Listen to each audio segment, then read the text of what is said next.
आज सभागृहामध्ये जनसुरक्षा कायद्याचं बिल आल्यानंतर यामध्ये चर्चेला सर्वच पक्षाच्या सदस्यांनी भाग घेतला।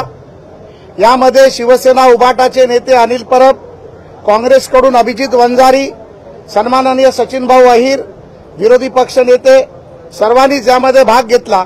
अनेक गोष्टी चुकीच्या पद्धतीने सभागृहापुढे मांडण्याचा प्रयत्न केला, पण हे मांडत असताना प्रवीण दरेकरजी असतील, मी असेल, आम्ही देखील सभागृहामध्ये सरकारने हे विधेयक कशासाठी आणलंय आणि का आणलंय हे सांगण्याचा प्रयत्न करत असताना शिवसेना उभाटाच्या सदस्यांनी, महाविकास आघाडीच्या सदस्यांनी सभात्याग केला।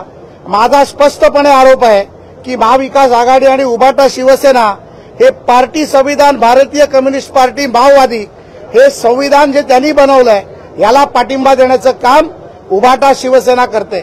ज्या पद्धतीमध्ये भाषणामध्ये चर्चा चालू असताना, सभागृहात चर्चा चालू असताना माझा एक मुद्दा होता की कैलासवासी शिवसेना प्रमुखांनी लेफ्टिस्ट विचार संपवले आणि शिवसेना मोठी केली, त्याच्यावर त्यांनी आक्षेप घेतला, जी गोष्ट खरी होती। मला वाटतं की आज कैलासवासी शिवसेना प्रमुख बाळासाहेब ठाकरे वरनं जर पाहत असतील तर त्यांच्या डोळ्यात अश्रू आले असतील, आणि जर ते आज या पृथ्वी तलावर असते त्या सर्वांना चापकानी फोडून काढले असते। अशा पद्धतीमध्ये याचं समर्थन करणाऱ्या शिवसेना उभाटाचा, महाविकास आघाडीचा मी निषेध करतो। आणि हे बिल राज्याच्या सुरक्षेसाठी, देशाच्या सुरक्षेसाठी आणि नक्षलिस्ट ज्यामध्ये इंडिव्हिज्युअल्स असतील किंवा संघटना असतील ज्यामध्ये भाग घेत आहेत त्यांचा विनाश करायचा, देशाचं संविधान वाचवायचं, देशाची सुरक्षा वाचवायची, त्यासाठीचं हे बिल पास झालं। त्याबद्दल सभागृहाचं आणि मुख्यमंत्र्यांचं मी मनापासून अभिनंदन करतो।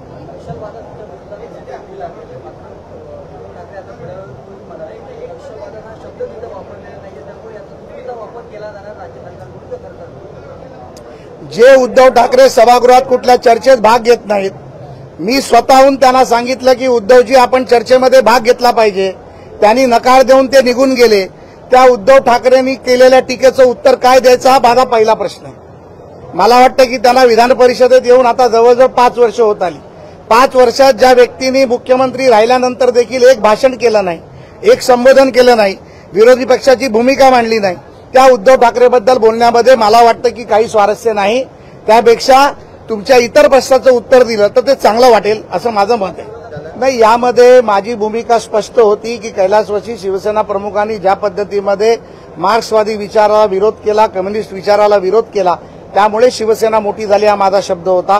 त्यांचं म्हणणं होतं की असं कधी झालंच नाही, म्हणजे मग यांना कम्युनिस्टची बाजू घ्यायची होती का, तेही बोलायला ते तयार नव्हते। मी सातत्याने अनिल परबना सांगत होतो, कारण विरोधी पक्षनेते काल परवा शिवसेनेत आले, आमच्यासारख्याचा धर्म परळ लालबागमध्ये झाला, आम्ही शिवसेना मोठी झालेली पाहिली। शिवसेनेची स्थापना होताना आमच्या घरातले काही सदस्य शिवसेनेचे सदस्य होते, त्यामुळे बाळासाहेबांनी स्थापन केलेली शिवसेना ही हिंदुत्ववादी विचाराची, मराठी विचाराची आणि कम्युनिस्टांचा विरोध करणारी शिवसेना होती। त्यामुळे आज महाराष्ट्रामध्ये मराठी माणसाला न्याय मिळाला, ती शिवसेना बाळासाहेबांनी बनवली। आणि मग अनिल परब साहेबांचं या प्रश्नाचं उत्तर द्यायला ते म्हणाले मी प्रश्नच मांडलेला नाही, मी प्रश्नावर बोललेलोच नाही, आक्षेप तर विरोधी पक्षनेत्यांनी घेतला, मग मी का बोलू। त्यामुळे अनिल परब साहेबांनी देखील भूमिका मांडली नाही। माझा स्पष्टपणे आरोप आहे की अनिल परब साहेबांनी किंवा शिवसेना नेत्यांनी उभाटाच्या, मग त्यामध्ये स्वतः उद्धव ठाकरे असतील, आदित्य ठाकरे असतील किंवा इतर कोणी नेते असतील, यांनी स्पष्टपणे त्यांची भूमिका सांगावी की ते डाव्या विचारसरणी बरोबर आहेत का, आणि नसतील तर त्यांची भूमिका काय।